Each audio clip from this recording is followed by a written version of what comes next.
I would say a senior at work, um, somebody who is what we call a manager, if you want to say, so to say. But as a doctor, you know, a more senior person than myself. Uh, I contributed a bit, yeah, to a situation that stressed him out, to an extent. But he reported me.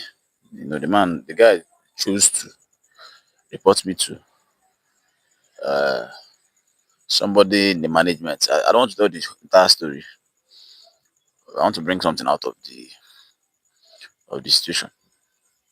So when that happened, he did it with impunity. What I mean by that is he literally to carried me to the management or somebody in the management and um, reported me to the guy,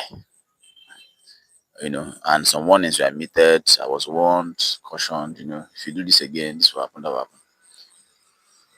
Okay, let me just say my number was not reachable for certain reasons, and it felt like it was irresponsible for me to be at work and not have my number reachable.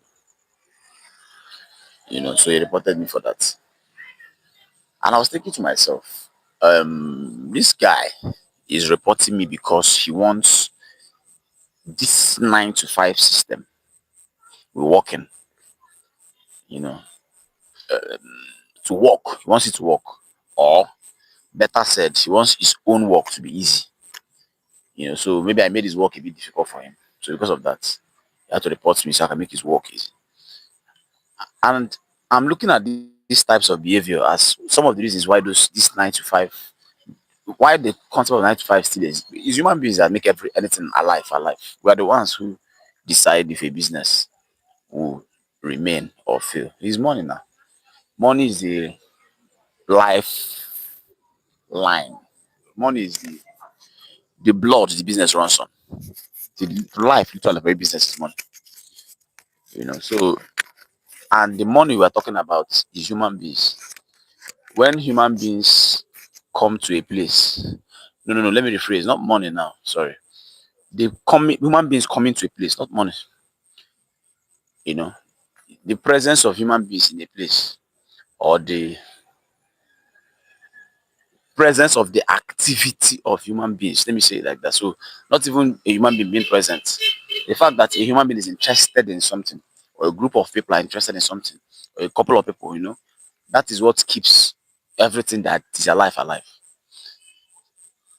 Organization speaking, business speaking. So, the reason why some of these um, work structures still exist is because there are people who will report anybody who goes off the structure. And if my life will change, if his life will change, we would need to leave the structure we met. Survival is working in a structured environment. So you will always have food to eat till you die. But living is what it sounds like, which is doing why you were created, the reason why you were born and you will die.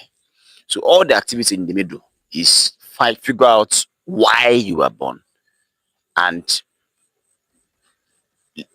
contributed to this system you met, this the world you are born into before you die. So I like to think about birth as problem this person was brought in to fix this problem. You know, God saw a problem on earth and sent Mister whoever you are that is listening in now here to solve that problem for us or contribute to solving that problem. It may not even be a problem, it may be something God wants to do on earth, and he needs a medium because human beings that operate this space is controlled completely by human beings. So he needs a human medium to get it done. So he brings somebody into the system, which is you. So your job is to now you showed up here, you're supposed to also, in connection to God. Of course, when we talk about God, most times people take it to the religious side of things. But the ideas that come to your head, we talked about that yesterday. The ideas that come to your head, um, when you're in the toilet, for example, usually before mobile phones showed up, we used to be distracted when we sit in the open with our friends at work. So a lot of stimulation and conversation keeps it's going on, usually going on. But when you go into the toilet, you're there by yourself. So a lot of thoughts. You're now sitting by yourself with your thoughts at that point. So some instruction comes to your mind in form of ideas, in form of all kinds of. So I like to think that that is God talking to you. Again, with ideas, go and start this thing that is not existing already. Look at this edit to what you're already working on. Look at, I like to think it's God giving you those instructions. And being in tune with the voice of God in this context is not even about doing a particular set of activity. It's not about doing a particular set of activity. It's more about acting on ideas you have. So the more you act on the ideas you have, the sharper your ideas receiving center becomes. You know, because appreciation for what you've received is of an opportunity, for example, is using the opportunity. That's how you appreciate an opportunity, taking advantage of the opportunity. So I've heard of a bit. So going back to what I was saying, if we make any sense out of life, we'd have to stop working 9 to 5. It's as simple as that. So whether an entrepreneur is shooting on 9 to 5 work, or we are inside 90. We work. I work in 9 to 5. A couple of us, a lot of people are not happy working. A lot of us are not happy. I'm a passionate person for care of people. So if you listen to my voice, see my videos where I talk about health, where I do information, education. When you listen to you can tell that this person cares about, but delivering care to you through a structured environment, in a place where somebody has to tell me when I will show up, in a place where somebody has to tell me how to, you're almost telling me how to communicate. You're almost wanting to control how I communicate, you know.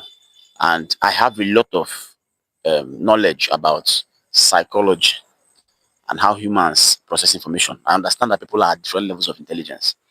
People whose IQs are higher process information slightly different from people who have not very high IQs.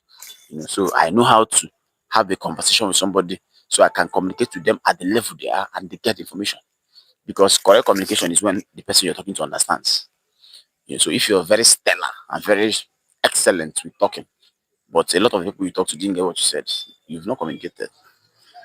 So I have those understandings. And I work in a space where this strength of mine is very important. When you teach somebody about their health, after you've managed them, prevention is better than cure, it's cheaper than cure. And you've helped somebody come out of a problem they got into health wise. And now teaching them to try to prevent what it is. You want to go with a voice that will cut whatever it is, assuming it's a habit that's created the problem. But you can't even pass that across if you cannot make the person understand what you're saying. So I have some strength around that. There's somebody who was taught, because when you go to medical school, the assumption is that you don't know anything. So they don't only teach you information, medical information, and science. You're also taught how to communicate. An attempt to teach you how to communicate with patients is made. But when you look at those things, again, those things were reverse engineered from people like myself who already have the natural gift of communication. So they took people like myself, listen to us talk with people. Now took the thing we did, of course, looking at the end result we got, and now try to understand what happened there, why this talking style is more effective than, and then brought it to schools to mass produce me. That's what happens. Something works, is taken by the people who create some of these academic systems. They now try to break it down to the science of it, so that everybody can now have an attempt to make everybody have that gift. So I understand the benefit of that. We're trying to create multiple me's because I'm a very good communicator. But guess what? I now walk into a system where the communicator, the person you took his whatever, is there physically, and you're still trying to panel beat him into the whatever it is you built. You're trying to do. Okay, let's say that Lionel Messi walks into a football academy. Guess what happened there? That's what the Football Academy does, Nabi. They take young talent, or the young talent go there, whatever it is. The person tries to teach you to play professionally. But some of the biggest footballers we watch, they are not even they are not football academy grown players. So they were picked up from the streets, and then depending on how lucky or not they were, they landed in front of our TV screens. You see, so you bring Lionel Messi into a football academy, you're trying to teach him to do what exactly? I'm using Messi, I assume he's very popular. Or there are people, children, they show up, somehow they can play music, they know how to draw. I know when I was much younger, I know you have children that could paint. They will paint a whole landscape of, and they didn't learn it from anywhere. It's just there. The person walks into an art school. I'm trying to teach him how to. What are you trying to teach that person? That's the teacher of the class. You know. So I have the gift or the ability to um have some ability in that communication. I even love to. I know people who talk to patients 5, 6. They are exhausted. They feel like they need to rest. I can talk to 3,000 patients in a day. I'll just be hungry and maybe just naturally tired from talking and using energy. But I will not get exhaustion comes from doing something you don't have strength to do. You're trying to you get what I'm saying? You don't have the strength, like you're not gifted to do something. Okay, you're trying to play football, for example, and you're bad at you do not play football in your life. And you're supposed to do that for 5 hours every day for the next 2 months. You're going to that's beyond physical body. It's now mental body. Becomes mental punishment after a certain point. You know. So I'm gifted to communicate with people. I don't remember time when I have to discuss. And it's even better when I have to help somebody with something I know very well, I understand very well.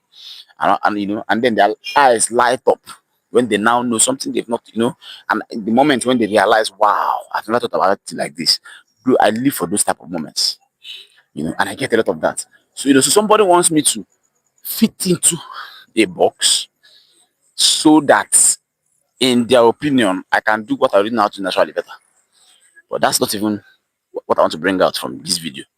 What I'm trying to bring out is the fact that if this person ever in his life wants to live life, wants to live the reason why he came here, he brought here to come and work for somebody and leave the system the way it was built when you met it and not cause any problem and then die. That's not why you came here. You came here to contribute. If contribution includes bringing the world down, bring the world down. If it means the world killing you, that is why you came here. The death you are scared of, everybody will still get. You live to 100 years, you die. You live to 20 years, you die. You end up dying. Death is constant for everybody. That's the only thing that's promised. Everybody dies. So what is the fear for death for? Why are we scared of death? Who even Where did we get that information about? I saw a video by Charleston White after I think it was Kevin Samuels that died, and he said, who even told us death is a pattern? How did we even get where did that information come from? We naturally miss people that die because we're here. But who even told us death is not even part? I think he mentioned that death is part of life, and I agree. Birth is there at the beginning of life, death is at the end of life, and everything in the middle is life. So you show up here, you don't live, and you're scared of death at the same time.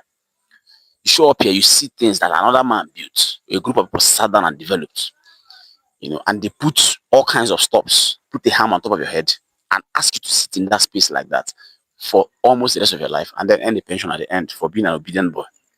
And then you do that, then they make you a supervisor of people who have to do the same thing. Then when anybody tries to go outside of a box that you didn't build, that you met and made the manager of, you go and report the person immediately. And the person is probably beat back into order, and then you people continue like that till when you're old, then you retire from that box, go and stay alone in your lonely space with your family. Of course, you don't have a wife again because you were always at work and you didn't have time to spend with the person who probably cares about you more than your boss. And then you lost that relationship because communication is the bloodline of relationship.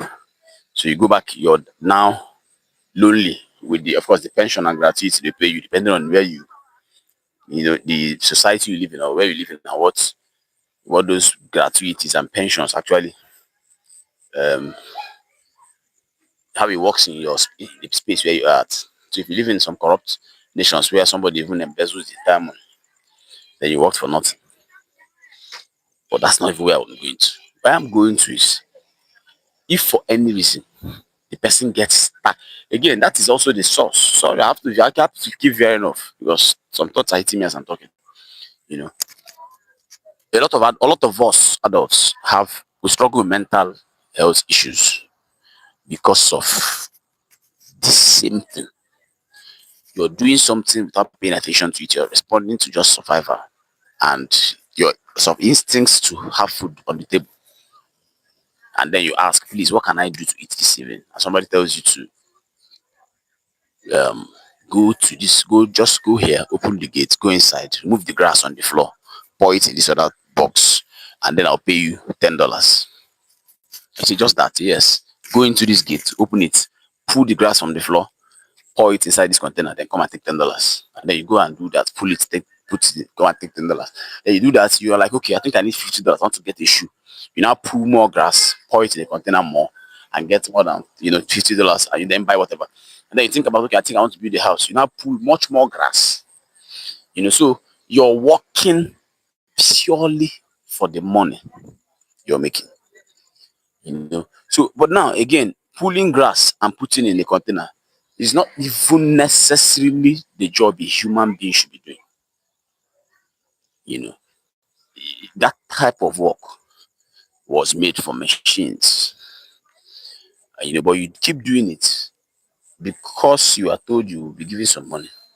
And then because that thing is not supposed to be what you're supposed to be doing, you start developing some health issues that may include mental health issues depending on the environment. So if you're put in that space also with other people who are supposed to be pulling grass, and now you have to deal with those people whether you like them or not. People again, look at how people are living marriages. These are two people who are not even forced into the same space. You are allowed to choose your spouse.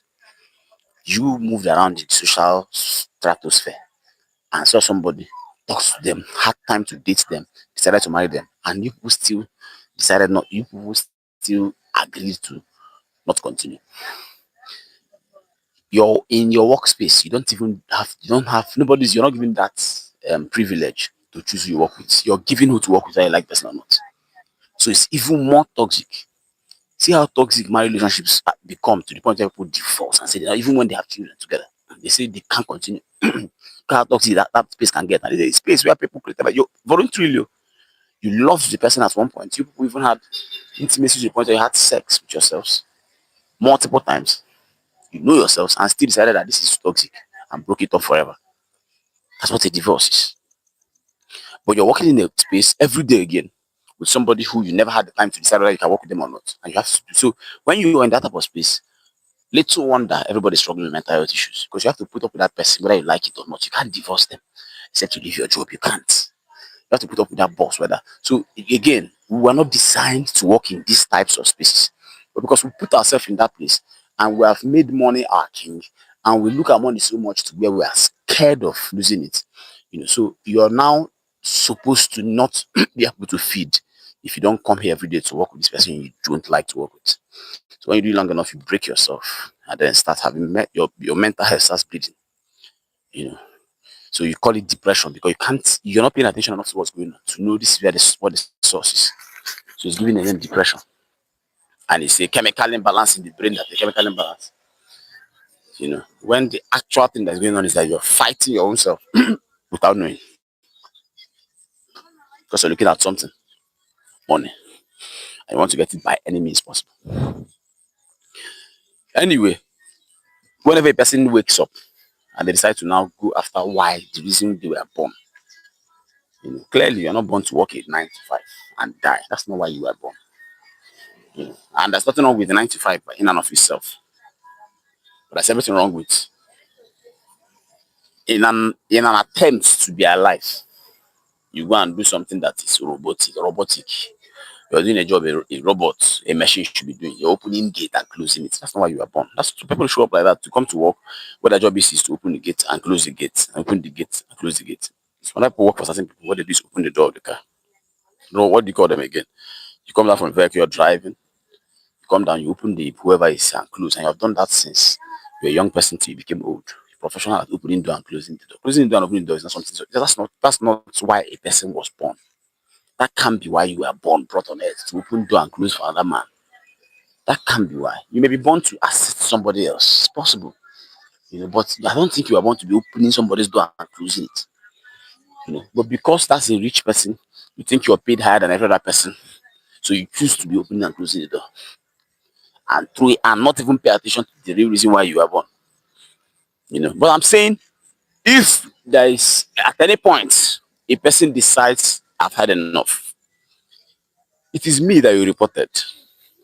It's me that you reported, that you're supposed to build that life you have now decided to live with. Because at the point where you want to start to make attempts at those things you think you are actually born to do, at those types of points, usually, you're not able to pay people in the beginning sometimes.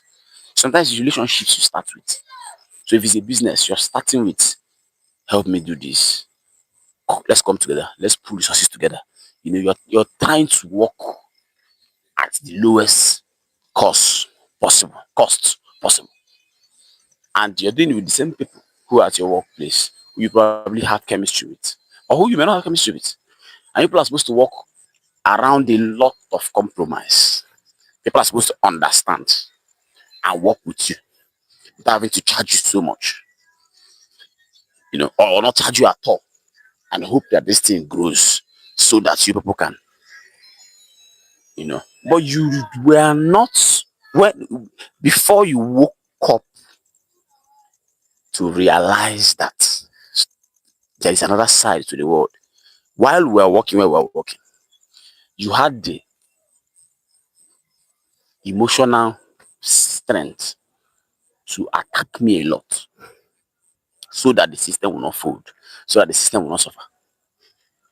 So you didn't mind losing the relationship you had with me. You didn't mind not having a relationship with me at all. You are fighting for a system you met. You know.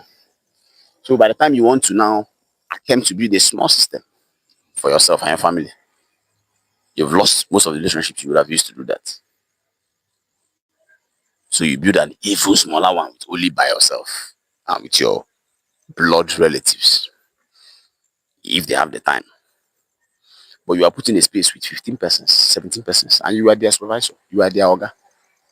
And you didn't bother to be nice to them, to be different to where they are like, this is the best boss we've ever had in our lives. To where you can always call them up anytime because you are completely nice to them all the way through. And being nice doesn't mean you don't punish them. Adults who mess up with deserve punishment already know they deserve punishment.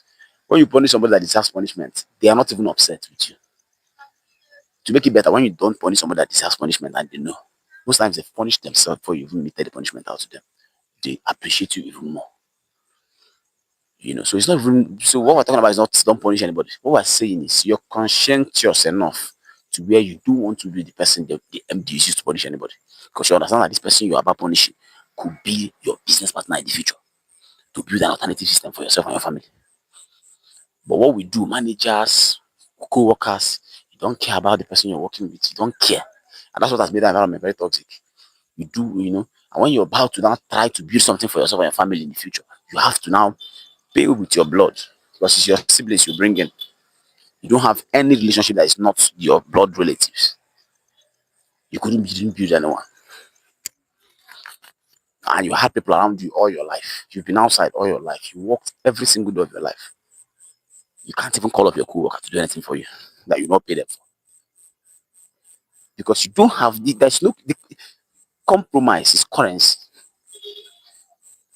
You don't have that um you didn't make that investment to where you can withdraw it later. You did not. You are just being a boss all along, being a supervisor all along. You think your job is to not smile at the people who are under you. You think that's why you are employed. So you're executing the hell out of that assignment. You're making sure that you're not smiling because to you, when you smile, you start producing discipline in them. So that's what I was thinking about. I wish you thought about it like this. Wish you thought about it like this. You don't mind if I'm angry, if I'm hurt by what you do, you don't care. So long as the organ sees it like you're doing your job, you're really disciplining these people. You can trust you with this thing we have asked you to do. You have reported like 3, 4 people who have used you to punish this person and punish this person. And then all the people you're punishing are looking at you like an enemy. That's how it works now. There is very few self-aware people that can say, okay, it's not really him, it's the management that asked him to do it. But the other person is upset. They are feeling pain, and you're the person that made the pain. So to them, you're an enemy.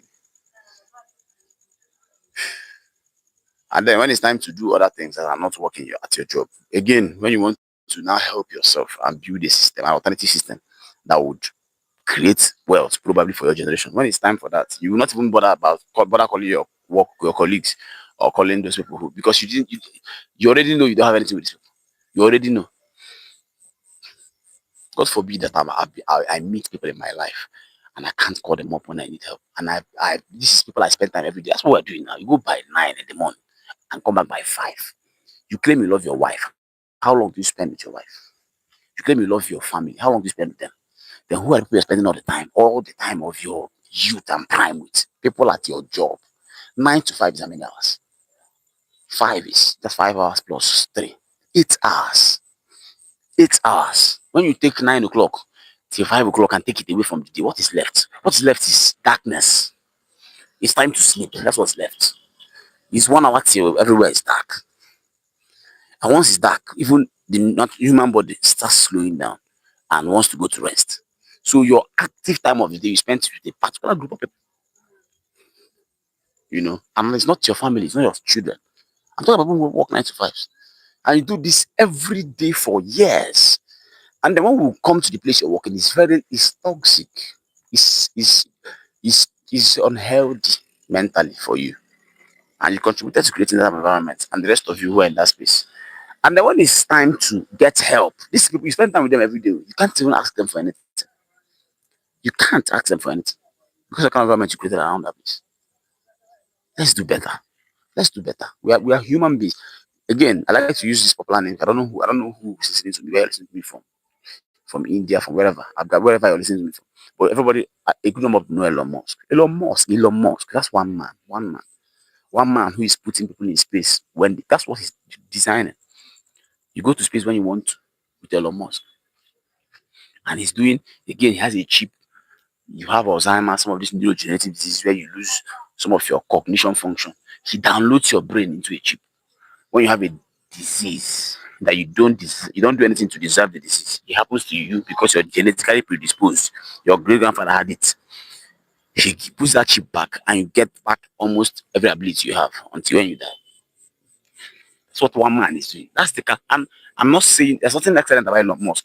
The capacity Elon Musk has, all of us have it. We were made with the same material it was made of. It's one brain, 2 nostrils, 2 eyes, 2 ears, one kidney. It's the same material. We are all made from the same material. We are all cut from the same cloth. All of us. Of course, tendencies, proclivity to do this, it's slightly different for everybody. But we all have the ability to solve problems. All of us at different scales.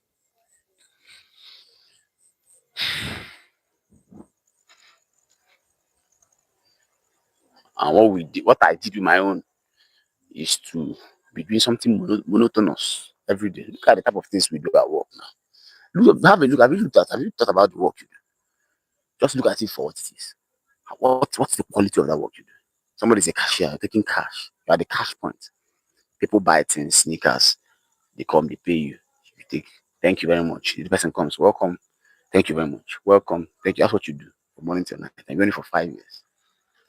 And the reason you're doing it because you want to put food on the table. And you have been eating now. And why are you putting food on the table? So you'll be alive to do what? To come in the morning again and say thank you, goodbye, thank you, goodbye. And that's what you do till you get old. Or you change to somewhere else and do something similar to that. While you're doing thank you and goodbye, you're not your colleague. You don't care whether they are sick, whether they've eaten. What you know is, do your work, please. And the person, for any reason, maybe they are going through something. They have a heartbreak or they lost someone, a loved one. You don't care who they lost. I beg, come to work. Oh. Don't leave this step for only me to do. You don't care. You don't even bother to say, okay, Okay, don't worry, let me do this one. Don't worry, you can go back. I'll cover you here. Says this is the issue. When you do that, adults, when you do something adult, do not forget. People can be crafty, yes, but not everybody is crafty. Do it for 5 persons, all of them will not snake, Then you do it and you're in that type of, you're mentally like that. You convert everybody that is at work to brothers, to family. You can close that whole place down. You can live with all the staff in that company and go and get, and that's what these systems and the people who build them understand. You can't work together now. So they don't even want to talk to your colleagues. Don't when you're at work, you're at work. Don't use your phone, don't keep everything. Just work. Will be God forbid you people work together. That's what happens when people work together. Another system will be built immediately. And it's worse when there is love. Relationship that work, the work relationship is love. It means the system will never fail. When love is at the middle of it, and people are chasing something together and with love inside them, it's impossible to not get that. This is the formula that has kept the rich and the poor poor. Is this formula? The same formula. You see them. Have you not noticed that all the bosses and all the rich people are nice people? Whenever the boss shows up, he's not frowning. He's greeting everybody. How are you? How are you? How are you? When the manager shows up, he's one frown. And the manager that's the poor one. The manager is a poor man. Of course, the people who is managing are also poor. So he comes with a frown, teaches you to frown. Then you frown with your all of you are frowning at that level. But every time the owner comes, he's being nice, shaking everybody. Guess what? Another Oga, owner of another multinational, and see them when they meet, see how they are. Everybody knows, no problem, let me do it. No problem. No, you have to. And there, you see what they're doing? A lot of cuts, a lot of all that. And then they break bread. But at the level, the poor people who are living to eat, what they are doing there is tearing each other apart, hitting on each other. So at the level, at that level. So it's the formula for you. If you want to come up, you do what the people are up to. And if you do it, they think they need. That's the problem. The people who are the rich think they need people to be poor for them to remain rich, and that's not correct. The whole job those popular do for you, AI can do for you. The job those popular do for you, machines can do for you. You know, they are finding out now. But you, Mr. Poor Man, look at the character of the rich. Look at how they make sure that relationships stay intact. Look at how they will tell you contacts, relationships, connections, the people you know. That's how they keep saying it. They know that's the formula.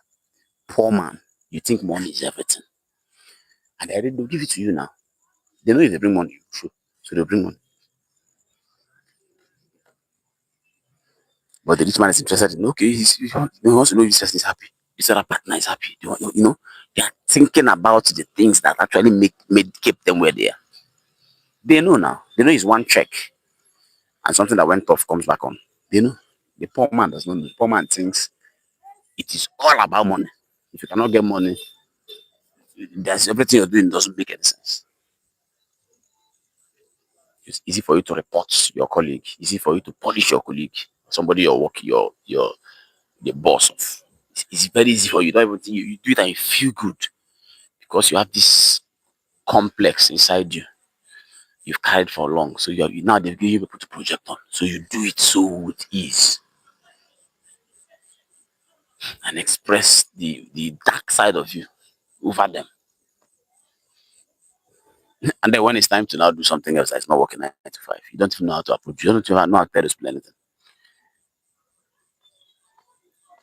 Anytime we're ready, as I don't belong in the masses already. See the way I think, so I don't even think I belong here. It's a matter of time. But anytime we're ready to leave this group called the masses, when they say the 1% of people, a lot of people who listen to this may not agree with it.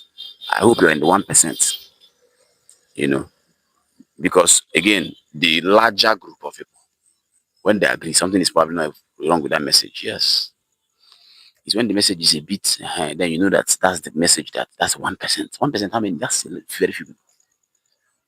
So whenever a truth is being said and many people agree with that truth, sometimes that is not the truth. Sometimes, yes, So anytime we are ready to live this level of life, then we'll bring love back. will bring compromise back.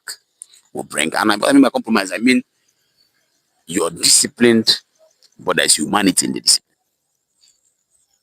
People were not made for the law. The law was made for people. So when it's time to show humanity, the law can be bent a bit. Yes. These laws were not made by God. We made them. We sat down, deliberated, agreed, and said this will be the law. And every time you see people adjust those things, you see a lot of adjustments happen. You see a lot of amendments happen to even constitution. And as human beings also amended it. What is the amendment happening for? What are we adjusting it for? We're adjusting it to fit us. Let's do better. I'm preaching. I'm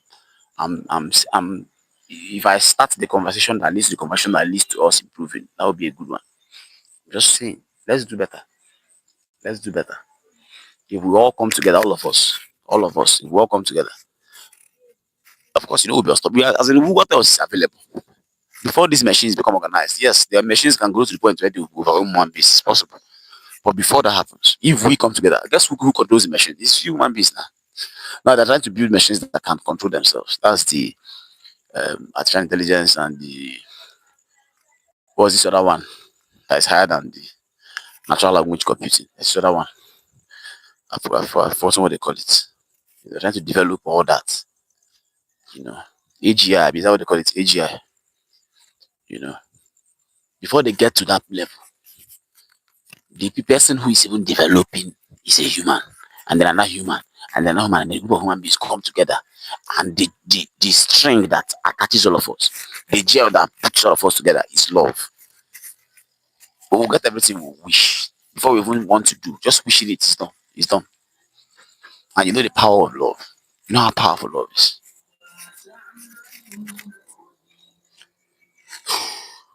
Let's do better. Let's do better.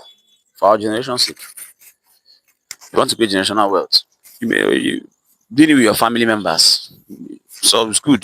That's good. But that's how you came now. You opened your eyes to a group of people who are your family, your brothers, your sisters. And then you started life. And then somewhere in the middle of your life, people you still have are still those people you woke up to. Then you've not grown. Those are the defaults. Your sister, your mother, your father. That's what you default came into. The work you've done through your life is relationship you build. So when we show up after 20 years of being alive or 30 years of being alive, we're able to see a group of other people who you collected by love, who you collected by adding value to them. And they're like family. Yes. If all you have at the end of 30 years of being alive or 40 years is still family members, then something is foundationally wrong with you. You should look at yourself more. Let's do better. Let's do better. Mr. Manager, Mr. Supervisor, Mr. Senior, whoever you are. The people you're calling, you think you're subordinates, those people are your staff in your own company. Yes. Those people are your partners in your own company. You're not thinking like that. You're seeing them as the opportunity to show power, the opportunity to live the dream wickedness you've had in your heart. All of us have it now. Everybody has one small darkness in them. Instead of working on your own, you're looking for where to express it. And now they're giving you the opportunity to express wickedness. And you're doing it with a hesitation. No, it's the mental program you are born into that made you show up in a poor environment, you're already born poor. So all the programming that happened while you grew up has already happened to keep you poor. So what you're doing default to that thinking is you're creating a system that will chain you forever as a poor person. You're doing without thinking that you're just going off of how you feel. You're not thinking about what you're doing. When you think about what you're doing, you cannot say no, let me do it the other way. So your default state is poverty. You stay at the level you met the world, and then your children open their eyes into poverty, and then their children open their eyes into poverty. It's easy for a rich man's child to be rich. It's harder for a rich man's child to be poor. That's how it's also harder for a poor man's child to be rich. And it's not even from external forces, it's from internal forces. It's mental programming. That is what you grew up from. Again, people who try to break these things down, they say the brain is in theta state, theta, from 0 to 8. So whatever goes into your brain from 0 to 8 years old controls most of your life. Because that state is a download state. If you check, that's when you learn the language you speak. That's when you a lot of things. You know, it was in that small window. So most of us spent our theta state in poor environments, and when we were brought up in the way of the poor. So hatred is, you don't love. Is that love in poverty? There's no love in poverty now. Poor people really love their family members. Only show love. So that's what poor people do. But go to the house of a rich man. Every day, human beings are in that place. They are giving people gifts. Do you understand? You are born into a space, you are poor. You learn to keep safe, keep it for the rainy day, keep it, hold it, don't give it to anybody. So it's stinginess. That's what it is. That's what you open your eyes to see. People keeping things, hiding things, saving, trying to hold it so that it will not finish. But the person who was born into a rich man's house, you will see their parents give people things in seasons, sometimes every day. Some people are at the door and they are sharing food. They're trying to share. They are putting clothes together, sharing. They are doing scholarships. They are trying to pay. They are giving to, what do you call it, charity. That's what you opened your eyes to see. And these are the same principles that keep the money in that generation. So it looks like so family, they've always been rich. So family, they've always been rich. And then call your own family's name. You've always been what? What? Say it by yourself. I'm not the one that will say it. It's an internal system that has sustained that thing. And you're expressing it every day in your workplace, Mr. Manager.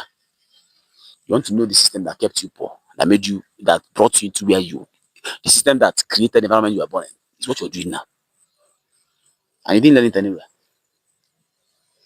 You have been programmed to be that thing. So if you must come out of poverty, you would have to work against your nature almost. Poverty is a nature. Believe it, don't believe it. But see how difficult it is for you to become rich.